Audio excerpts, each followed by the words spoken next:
Well, Carlos Ghosn is gone, or so it appears. But what may be going is the currency you have in your hand. That's if you have a 10 Ghana cedi note, a 20 Ghana cedi note, or a 50 Ghana cedi note. The Bank of Ghana has announced that it will issue updated banknotes that will be in circulation from May 6, 2019. Now, these banknotes will come with a number of enhanced security features, which, according to the regulator, are in line with the changing technological landscape. The upgrade is also meant to improve the durability and machine readability of the notes. There's more in this report. Some of the enhanced security features include an optically variable magnetic image, that is a shiny color-changing image of the cowrie shell on a 10 Ghana cedi, a star on the 20 Ghana cedi, and a cocoa pod on the 50 Ghana cedis. Another feature is the new enhanced security thread, which is a shiny broken line with movements that runs through the banknote from top to bottom. And then a more prominent watermark, which is the image of Tetekwashi with a cocoa pod, which has been made more noticeable in the plain star area of the banknote. Lastly, there will be an enhanced iridescent band at the back of the note, which is a golden band with gold stars at the back of the note that runs from top to bottom. It can be seen more clearly when tilted against the light. However, principal images like the Big Six portraits, denominational colors, dimensions of the various denominations, and other principal and background images will remain unchanged. The upgraded and the existing series of banknotes will co-circulate. All right, so joining me via the phone line to discuss this is currency analyst Elijah ACN. Thanks for your time tonight, sir. Well, let's begin with a bit of education. Under what circumstances is the Bank of Ghana allowed to issue new notes? Thank you very much for having me, and good evening to all your listeners. This new banknote issue is in line with as part of the Bank of Ghana's core functions, which is issuing of currencies for the country. And when you look at the features of a good currency, one of the main features of a good currency is that it shouldn't be easily counterfeited. So, as part of the government of the Bank of Ghana's own strategic policies and alignments, they do their own background checks from time to time to see how difficult or easy it is for the currency to be counterfeited. So at every point in time, they do their background checks, and there are always issues with currencies counterfeited. But just that because these issues are delicate, they do not come out to the mainstream. So I believe that as part of securing our monetary and financial sector and systems, the Bank of Ghana is in line doing the right thing with this new banknote. Okay, and tell us, how much of a problem is counterfeiting really right now? I'm asking you because of the timing of this announcement of issuing new notes. Please come again. I was asking how much of a problem is counterfeiting really, because you talked about it, and asking this based on the timing of this announcement. Yeah, usually with counterfeiting, because of the improvement in technology and innovation and ingenuity, it's become a bit of something that is not difficult for criminals to do at all. It's not difficult for them to do at all because of the sophisticated technological equipment that they have. So there's the need to make it more difficult for these guys to be able to counterfeit our currency. So it's more of a technological issue. Great. We have here. Great. Yes. And so what does this imply? Of course, it comes with a cost. What are the implications for the economy in doing this? Well, I think that although there are monetary costs to this, but I think that the downside effect of having our currency being counterfeited is more costly than the upside benefits that you will get if as the Bank of Ghana goes ahead to streamline and secure our currency. Okay, just stay with me a while. I want to show our viewers something because you've been asking on Facebook your thoughts about this move by the Bank of Ghana. And so we've been asking tonight, Bank of Ghana is to print upgraded cedi notes in May. What do you think of this move? There are two options: very necessary, waste of resources. And 72% of our viewers tonight say that it is a waste of resources. If we can pull up a little bit and read some of the comments, I want to pick your thoughts on this finally. Because people are questioning the timing, Elijah. Some, like you see Mike Mensah say, loot and share on cause. Gabriel K. Nketia saying, way of getting money to steal. Atamen says, legitimate way to thievery. And we've got such comments coming because people are worried about the timing and the fact that elections are coming up. What do you think about this pessimism amongst people concerning the issuance of these notes? Well, I'm afraid these comments are downplaying the intelligence of the central government, and they should not be encouraged at all. They should not be encouraged at all. Thank you very much for your thoughts tonight. Currency speculator there, Elijah Asian, speaking to us. Let's move on to other news tonight. After recording a slow growth for 2018, the World Bank says Ghana's economy is expected to pick up strongly on the back of agriculture and oil and gas production. Now, this forms part of the World Bank Pulse report released to the media. There's more in the following report. The World Bank is projecting a strong growth rate of 7.6%, a marginally high rate from the projected rate of 7.2% by government. According to the World Bank, Ghana will be recording a rebound in agricultural growth due to the policy initiatives introduced by the government to boost food production. Senior economist at the World Bank Ghana office, Kwabena Jan Kwache, explains further. Since we are coming from a very high growth, of oil growth in 2017, coming into 2018, it was smoothing out. But then oil production will also pick up in 2019. And then apart from oil production, we also expect higher non-oil growth, especially when government policies on agriculture are actually going to be felt much in 2019. So we are projecting 7.6 for 2019. The rate of growth for 2018, according to the bank, has been slow as compared to the rate in 2017. Meanwhile, the economic team of the African Pulse report has been advising governments in sub-Saharan Africa to take a critical look at growth in the industrial sector. It requires macro stability, it requires lower inflation, healthy fiscal balances, and a debt profile that is not risky. It requires also a policy environment that encourages investment by private sector. And at the same time, given the persistent nature of fragility, the development actors that are involved in the transition out of fragility, they have to know that they are there for the long haul. They need to commit into a long-term engagement because they need to avoid that there is a relapse in fragility, and they need to be patient enough to seize those windows of opportunity that present so that they can build momentum towards that exit. Growth for sub-Saharan Africa is, however, projected at 2.8% in 2019. Ebenezer Sabutis report for Joy Business. Well, some good news there for the economy. Let's turn away from that. MTN Ghana is to spend $160 million in improving network technology and information technology in 2019. CEO of the telecoms giant, Sedom Adadivo, has been speaking to Joy Business on the motive behind this initiative. There's more in this report. According to the CEO of MTN Ghana, Selam Adadivo, MTN will this year be focusing heavily on improving the lot of customers. He listed some 10 targets his outfit hopes to achieve, including incorporating the use of solar energy at sales sites.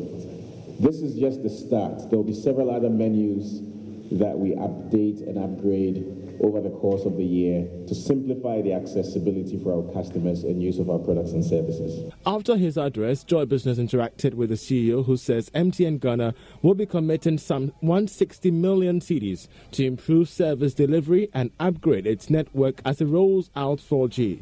total investment in CapEx for 2019 is over $160 million. And the majority of this goes into our network infrastructure and our IT systems, which directly impact quality of service. So I think it's fair to assume our entire portfolio of CapEx is geared towards improving the services for our customers from a coverage perspective, from a customer experience perspective, and from a quality of service perspective. And I think we have to look at 4G from the experience standpoint. And today, the feedback we get from our customers in terms of our 4G and 4G Plus have been extremely positive. We look at our business overall, and 4G is complementary to our entire data portfolio. And from that perspective, I believe our drive to bring data and digital services to our customers is on course. Thank you. Meanwhile, the CEO has announced 2019 as the year of the customer, as the company extends its technology leadership through long-term evolution and 4G Plus. Meanwhile, the National Communication Authority has praised telecom operators in the country for supporting the fight against cybercrime. Director General of the National Communication Authority, Joe Anoche, told Joy Business that Ghana is being used by cyber fraudsters to launch attacks on some other countries. This, he noted, has led to some difficulty in transacting business outside the country electronically. Mr. Anoche spoke at a retreat organized by the National Cybersecurity Technical Working Group. We have, some of our advice. It could be blocked IP addresses. It could be botnet. Botnet is a situation where somebody sits somewhere outside the country, and then they control a bunch of computers, right here in Ghana or anywhere else, and they use it to attack. Right. That's why you see it's become very difficult to even use your credit card, right, to make transactions outside, because a lot of the places they block our addresses because people are actually using us to launch attacks, and it will seem as if the attack is coming. Yeah, right. That's called botnet. So when you see a botnet attack, you inform the telcos. They take it offline, and we reach out to them to make sure that is done. I think that has worked very well. We get advisories. We make sure that the telcos are also informed as well. So our ability to have a set and our ability to also meet with the telcos on regular basis to discuss matters of cybersecurity, I think that has helped a lot. Yeah. So you can say they are adhering to the rules. I think they are. We are not there yet. One of the challenges we have here is, some of them for strategic reasons. Even when they have some vulnerabilities, right, they won't let you know, right. So we're hoping that we will get to a point where, whenever there are issues, right, we can they will let us know, and we can inform the rest of the telcos. Now, Ghanaian entrepreneurs have the opportunity to benefit from a $10 million support program launched by Alibaba Group founder Jack Ma. The Netpreneur Prize was created to support African entrepreneurs working to address the continent's most important challenges and further its digital economy. The prize money of $10 million will be distributed to 100 entrepreneurs over the next 10 years. Jason Powell is Chief of Staff for International at the e-commerce giant. He explains what they'll be looking out for. You take a look at where Africa's development is today. If you compare it to, say, China 10 years ago, 15 years ago, it's probably some parts are at the same level. Meaning, what I mean is, China didn't have full running internet, seamless logistics, cloud computing. I mean, this is all very recent. The United States and Europe has had this for a while. And so he really thinks that if entrepreneurs on this continent can take that next step, there will be a lot of growth here. There will be a lot of opportunities that are created. And I'll give you the last thing, why Africa? When we go around and we ask young people, who are their business heroes? You don't have the same Mark Zuckerbergs to point to. You don't have the same type of Sergey Brins of Google, and so why isn't that? And so we think that if Jack can lend his efforts in supporting entrepreneurship on the continent, maybe it'll change in a few years. Okay, so you're hoping to fund 10 entrepreneurs on the continent, that is. Is there any particular thing you're looking out for and any particular sectors you're focused on? Yeah, just to start at the high level, Jack wants to find entrepreneurs that have earned the right to dream. And what we mean by that is entrepreneurs that have sweated it out, that have survived, entrepreneurs that have seen some ups and downs in their businesses. So we're looking for entrepreneurs that have at least 3 years of formal registered business under their belts, at least 3. We're looking for entrepreneurs that are making revenue. They've got a product or a service that's working. We're really interested in entrepreneurs that have strong values or a strong mission of what they're doing. Because those companies that have a strong mission and strong values will be able to continue and fight through 5-10 years of their business.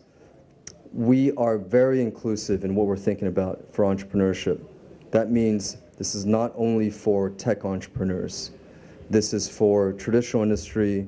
This is for the farmers and the fishermen. This is also for the techies. But we want it all to be a part of this because, if we only focus on tech entrepreneurs, you leave out a lot of the African economy. You're watching Business Live. Now, Ghana's civil aviation sector has been ranked #1 in aviation safety oversight in Africa. The Civil Aviation Authority scored 89.89% in an oversight audit carried out by the International Civil Aviation Organization. Now, the rating comes after a 9-day on-site inspection by a team of experts from the International Civil Aviation Organization. Since its last audit in 2006, Director General of the Ghana Civil Aviation Authority, Simon Alote, told Joy Business, although the results are provisional, it indicates passenger safety remains a priority for the regulator. The on-site activity audit by the International Civil Aviation Organization assessed Ghana's safety oversight system on all 8 ICAO critical elements, including primary aviation legislation, state operating regulations, state civil aviation system and safety oversight functions, and technical personnel qualification and training. Speaking to Joy Business, the Director General of the Ghana Civil Aviation Authority, Simon Alote, said Ghana scoring high on all requirements is an indication that safety in its aviation sector remains a priority.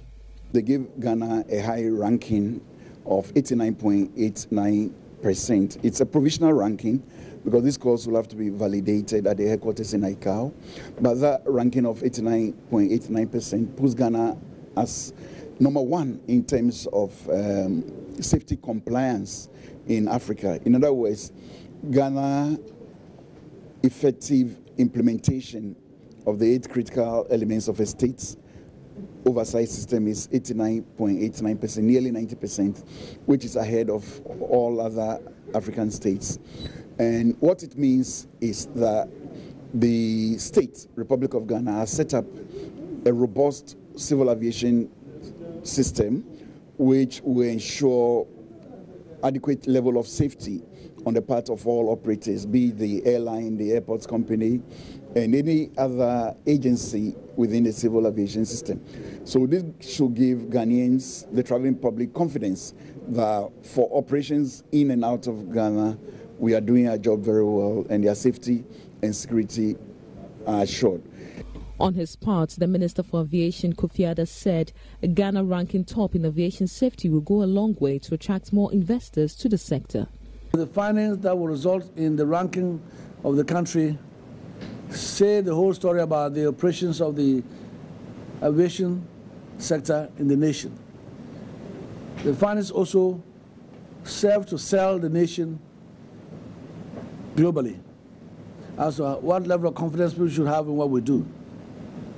The vision of the President to make Ghana the aviation hub in the sub-region, and the hard work that's been undertaken by the airport company and the Civil Aviation Authority and the Ministry tells us that if we're going to be ranked highly, all the investment that's coming in and all the support that we're going to get from other investors from outside means that this sector is going to grow bigger and bigger, and the benefits will come to all players of the nation. Other critical elements that were validated include technical guidance, tools and the provision of safety critical information, licensing, certification, authorization and approval obligations, surveillance obligations, and resolution of safety concerns. For Joy Business, Sheila Tamaklu. Well, as we conclude tonight, yesterday was World Health Day, and thanks to Deloitte, we have some information to share tonight about the global healthcare industry.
Well, that's our program tonight. Thanks for watching. My name is Daryl Kwao. More news on our website, joybusinessnews.com. We are back same time tomorrow.